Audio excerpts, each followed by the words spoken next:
نبينا بنور هدينا محمد نبينا. السلام علیکم ورحمۃ اللہ وبرکاتہ. وعلیکم السلام ورحمۃ اللہ وبرکاتہ. الحمد للہ وحدہ والصلاة والسلام علی من لا نبی بعدہ. اما بعد، ہم سب مسلمان یہ جانتے ہیں کہ نبی علیہ الصلاۃ والتسلیم پر وحی اتری. اس وحی کے بارے میں تمام فقہاء، علماء، مفسرین، محدثین کا اتفاق ہے کہ دو قسم کی وحی آپ پر نازل ہوئی. ایک وحی خفی کہلاتی ہے اور دوسری وحی جلی کہلاتی ہے. وحی جلی کو وحی مطلوب بھی کہتے ہیں،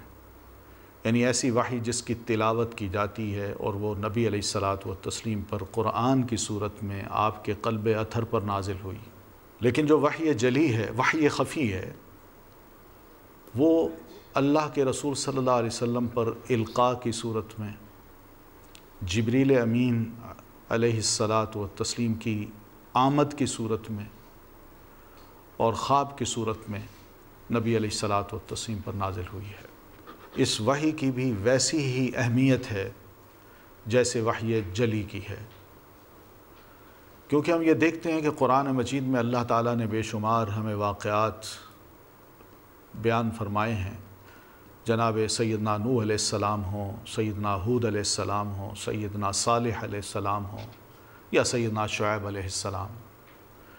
ان پر کوئی کتاب نہیں اتری تھی، ان پر وحی خفی نازل ہوئی تھی، اور یہی وحی خفی ان کی قوم کے لیے ایک حجت تھی. اگر وہ مانتے ہیں تو مسلمان ہیں، اور اگر نہیں مانتے تو اللہ کے عذاب کے مستحق بنتے ہیں. اور یہی کچھ ہوا کہ جب انہوں نے نہ مان کے دیا، اللہ کا عذاب ان پر آیا اور اس طرح انہیں یہ سزا مل گئی. سیدنا موسیٰ علیہ الصلاۃ والتسلیم کو اللہ تعالیٰ نے وحی خفی سے سرفراز فرمایا. ہم کلام ہوئے، وحی خفی نازل ہوئی، اور اسی وحی کو وہ لے کے بغیر کسی کتاب کے فرعون کے دربار میں پہنچتے ہیں اور فرعون سے کہتے ہیں کہ میں اللہ کا رسول ہوں اور رب العالمین نے مجھے رسول بنا کے بھیجا ہے، تو مجھے مانو. کوئی کتاب نہیں، کچھ بھی نہیں. فرعون نے ماننے سے انکار کر دیا. نتیجہ یہی نکلا کہ فرعون اپنی قوم سمیت سمندر میں غرق کر دیا گیا. اسی طرح ہم یہ بھی دیکھتے ہیں کہ جب اس نے دیکھا کہ اب میری جان جاتی ہے، وہ ڈوب رہا ہے، اس موقع پر اس وحی خفی کو قبول کرنے کا اعلان کرتا ہے. لیکن ایسے مواقع پر اللہ تعالیٰ توبہ قبول نہیں کرتے. جادوگروں کا معاملہ ہے تو وہ بھی یہی ہے. انہوں نے بھی جناب سیدنا موسیٰ علیہ الصلاۃ والتسلیم کے اس معجزے کو دیکھ کر تسلیم کر لیا کہ واقعی ہمارا جادو اس معجزے کے آگے کچھ حیثیت نہیں رکھتا. اس لیے اس کی بڑی اہمیت ہے. آپ صلی اللہ علیہ وسلم نے کوہ صفا پر جو پہلا پہاڑی خطبہ دیا، اس میں جمع ہونے والوں کو آپ نے قرآن نہیں سنایا، صرف دین اسلام میں داخل ہونے کی دعوت دی،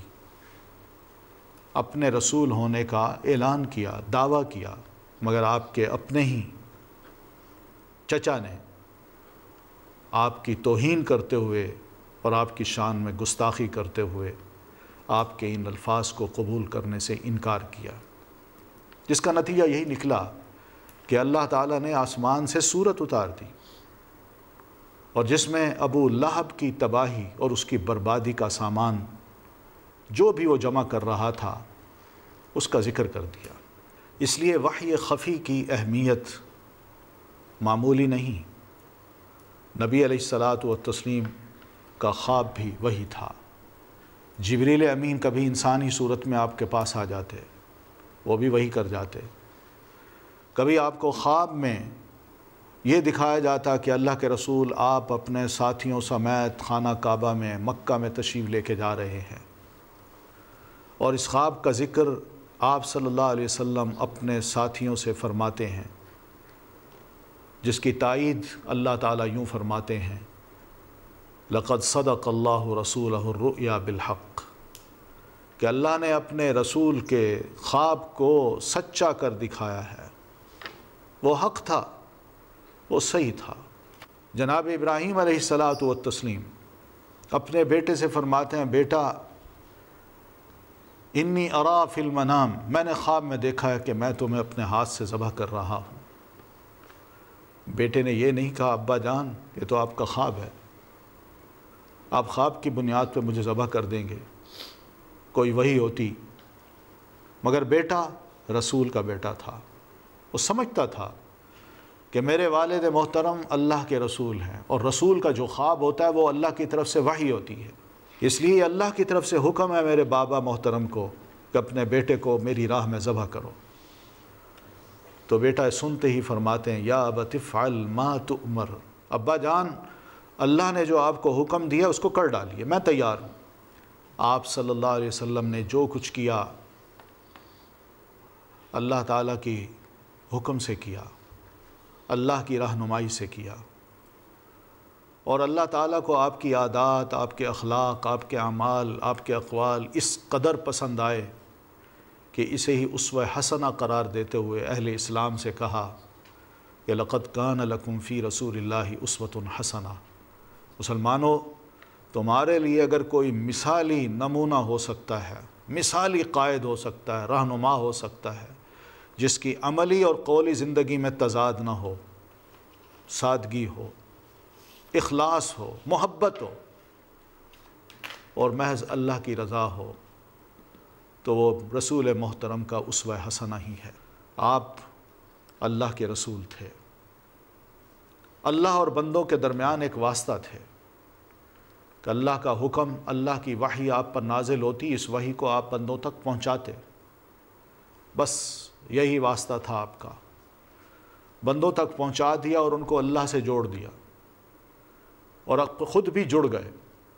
کیونکہ وحی کے پابند آپ بھی تھے، آپ کو بھی عرض کی گئی، آپ کو بھی فرمایا گیا اتبع ما یوحى الیک، اللہ کے نبی جو وحی آپ کی طرف کی جاتی ہے آپ اس کو بھی فالو کیجئے، اس کی بھی اتباع کیجئے۔ اور اہل اسلام کو بھی کہا کہ رسول اللہ صلی اللہ علیہ وسلم جیسے عمل کرتے ہیں، جو کہتے ہیں آپ اس کو مانیے اور اسی طرح عمل کیجئے، یہی اسوہ حسنہ ہے اور یہی کامیابی کی ضمانت ہے۔ آپ صلی اللہ علیہ وسلم اسی وحی کے ذریعے ہمارے مرشد اعظم بھی بنتے ہیں، آپ ہی ہمیں گائیڈ کرتے ہیں، رہنمائی کرتے ہیں کہ اللہ کی عبادت کس طرح کی جائے، اس کا ذکر کس طرح کیا جائے، اپنے اخلاق کو کیسے سنوارا جائے، فرائض کو کیسے ادا کیا جائے، اور عقائد کس کس قسم کے رکھے جائیں اور کن کن عقائد سے بچا جائے۔ تو اللہ کے رسول صلی اللہ علیہ وسلم کی ایک ذمہ داری یہ بھی تھی کہ آپ قرآن کو واضح کریں، انا انزلنا الیک الذکر لتبین للناس ما نزل الیہم، اللہ کے رسول اس ذکر کو، قرآن کو ہم نے آپ پر اتارا اس لیے کہ آپ لوگوں کو کھول کھول کے تفصیل کے ساتھ عمل کر کے بیان کر دیں، یہ آپ کی ذمہ داری تھی، اس ذمہ داری کو بھی آپ سے چھینا نہیں جا سکتا، کیونکہ جس پر وحی نازل ہوئی اسی کا ہی حق ہے، اسی کو ذمہ داری دی جا رہی ہے کہ وہ خود اس کو سمجھے اور اس کے مطابق عمل کر کے لوگوں کو بتائے۔ تو رسول اکرم صلی اللہ علیہ وسلم نے عمل بھی کیا، اسی وجہ سے ہمیں کہا گیا کہ آپ کو مقتدا اور پیشوا بنایا جائے، آپ ہی کی اتباع کی جائے اور آپ ہی کی اطاعت کی جائے۔ اللہ کو اگر زندگی گزارنے کا کوئی طریقہ پسند ہے تو وہ اسلامی طریقہ ہی ہے، اور وہ نبی علیہ الصلاۃ والتسلیم کی زندگی اسوہ حسنہ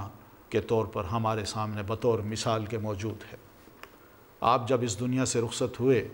تو آپ کے رجسٹر میں، نامہ اعمال میں ایک گناہ بھی نہیں تھا، ایک غلطی بھی نہیں تھی، آپ پاک تھے گناہوں سے، آپ ہی پاک ہستی تھے۔ یہی وجہ ہے کہ نبی علیہ الصلاۃ والتسلیم کا جنازہ صرف اس صورت میں پڑھا گیا کہ آپ کی نعش مبارک چارپائی میں آپ ہی کے کمرے میں رکھی ہوئی ہے، اور صحابہ کرام آتے ہیں، آپ پر درود پاک پڑھتے جاتے ہیں۔ درود میں یہی دعا ہے، اللہم صلی علی محمد، او اللہ اپنی خاص رحمت نبی علیہ السلام پر نازل فرما۔ کوئی جرت نہیں کر سکتا کہ آپ کے لیے یہ کہے اللہم اغفر لہ ورحمہ، اے اللہ اس کو معاف فرما، اس پر رحم فرما۔ ہاں، نبی کے بعد کوئی بھی شخصیت فوت ہوئی، چاہے جناب ابو بکر صدیق ہوں، جناب عمر فاروق ہوں، جناب سیدنا عثمان ذو النورین ہوں، یا جناب سیدنا علی رضی اللہ تعالیٰ عنہ ہوں، ان کا جنازہ پڑھا گیا، ان کے لیے امام آیا اور امام نے مقام پہ اپنی جگہ پہ کھڑے ہو کے نماز شروع کرائی، پیچھے صفیں باندھی گئیں اور ان کے لیے دعا کی گئی کہ اللہم اغفر لہ ورحمہ، اللہ ان کو معاف فرما، ان پر رحم فرما۔ تو یہ سب کچھ وحی خفی کا اور وحی جلی کا ایک رزلٹ ہے جو کسی اور شخصیت کو نصیب نہیں ہو سکتی۔ ہمارا آج کا پروگرام اختتام پذیر ہوتا ہے۔ میں آپ سے عرض کروں گا کہ اگر کوئی آپ نے کچھ کہنا ہو تو آپ بسم اللہ کیجئے۔ ڈاکٹر صاحب، میرا سوال یہ ہے کہ رسول اللہ صلی اللہ علیہ وسلم کی احادیث کو قبول کرنے کی حد کیا ہے؟ نبی صلی اللہ علیہ وسلم کی احادیث کو قبول کرنے کی جو حد ہے وہ یہی ہے کہ جو بیان کرنے والا ہے اس شخص کو دیکھا جائے وہ کون ہے، قابل اعتماد ہے، اور کیا اس کی عدالت یعنی اس کا کردار اسلامی ہے، اور کیا وہ جب حدیث بیان کر رہا ہے اس کی ڈائریکٹ اپروچ ہے، یعنی جس سے اس نے سنا ہے وہ خود سنا ہے یا نہیں، اور اسی طرح کیا اس میں کوئی ہڈن ڈیفیکٹ تو نہیں۔ یہ چند ایک بڑی اہم اصول ہیں جو کسی بھی حدیث میں دیکھے جا سکتے ہیں، اور اگر یہ اصول اس میں ثابت ہو جائیں کہ واقعی جو نیریٹر ہے، مثال کے طور پر کوئی صحابی ہیں، وہ جب حدیث بیان کرتے ہیں تو ہم صحابہ کے بارے میں اتنا ضرور جانتے ہیں کہ سارے کے سارے صحابہ عادل تھے، وہ جھوٹ نہیں بولتے تھے، یہ ہو ہی نہیں سکتا کہ وہ صحابہ کرام نبی علیہ السلام کے خلاف کوئی جھوٹ بولیں۔ اس کی وجہ یہ ہے، ہم یہ تو کہہ سکتے ہیں کہ صحابہ ایک دوسرے سے لڑ سکتے ہیں، مگر یہ نہیں ہو سکتا کہ وہ اپنے لیے کوئی جھوٹ گھڑ کے اللہ کے رسول صلی اللہ علیہ وسلم کی طرف منسوب کر دیں۔ قرآن نے ان کی گواہی دی ہے، اللہ تعالیٰ نے ان کو صادقون کا خطاب دیا ہے، مومنون کا خطاب دیا ہے، اور یہ بھی فرمایا عالم ما فی قلوبہم، ان کے دلوں میں ہے جو میں جانتا ہوں وہ کس قسم کا ایمان ہے، اور یہ بھی فرمایا رضی اللہ عنہم ورضوا عنہ، میں ان سے راضی ہوں اس لیے کہ وہ مجھ سے راضی ہیں۔ ان کے ایمان کو معیار قرار دیا ہے دنیا کے تمام لوگوں کے لیے، ان آمنوا بمثل ما آمنتم بھی فقد اہتدوا، اگر لوگ ویسے ایمان لائیں جیسے تم لائے ہو تو پھر لوگ ہدایت پر ہیں۔ اس لیے صحابہ کرام کو ہم ڈسکس نہیں کر سکتے، ان کے بعد کی جو نسلیں ہیں ان میں یہ کوالٹیز دیکھی جائیں گی، اگر وہ اس پر پورا اترتے ہیں تو پھر سمجھ لیجئے کہ وہ حدیث صحیح ہے، اور اگر نہیں اترتے، کوئی خرابی ہے، تو اس حدیث کو محدثین کرام نے پہلے ہی کہہ دیا کہ یہ ضعیف ہے، اس کو قبول نہیں کیا جا سکتا۔ اتباع اور اطاعت رسول کا کیا مطلب ہے؟ کیونکہ بار بار یہ الفاظ قرآن مجید میں استعمال ہوئے ہیں۔ اللہ کے لیے بھی اطاعت کا لفظ استعمال ہوا ہے، رسول کے لیے بھی، اور نبی علیہ السلام کے لیے صرف اتباع کا لفظ استعمال ہوا ہے۔ یہ دونوں لفظ جو ہے نا اللہ تعالیٰ نے خود قرآن مجید میں نازل کیے ہیں، جس کا مطلب یہی ہے کہ احکام میں نبی علیہ الصلاۃ والتسلیم کی اطاعت کی جائے، جو آپ حکم دیں امت اس کو مان لے، اس کا نام ہے اطاعت، حکم۔ اور اتباع کا مطلب یہ کہ حکم پلس آپ کے وہ کام جس کو آپ صلی اللہ علیہ وسلم پسند کرتے تھے کہ میرے ساتھی بھی ایسا کریں، امت بھی اسی چیز کو اپنا لے، اس کا نام ہے اتباع۔ ناظرین محترم، ہم اپنی گفتگو کا اختتام یہیں کرتے ہیں، انشاءاللہ آئندہ مزید اس پر گفتگو ہوگی اور حدیث کے بارے میں تفصیلات آپ کی خدمت میں پیش کرنے کی سعادت حاصل کروں گا۔ اس وقت تک کے لیے اجازت دیجیے۔ السلام علیکم ورحمۃ اللہ وبرکاتہ۔ وعلیکم السلام ورحمۃ اللہ من مكة حبيبي نور سطع في المدينة